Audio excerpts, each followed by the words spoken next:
Misschien Maaien. Maaien? Ja, Maaien. Van kobben? Kobben? Kobben. Kobben kent nou. Oh, meeuw. Maaien. Ik zei geen maaien, Dat maar. is een stoelwoord voor mij. Maaien.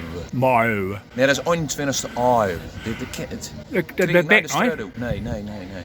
Nee.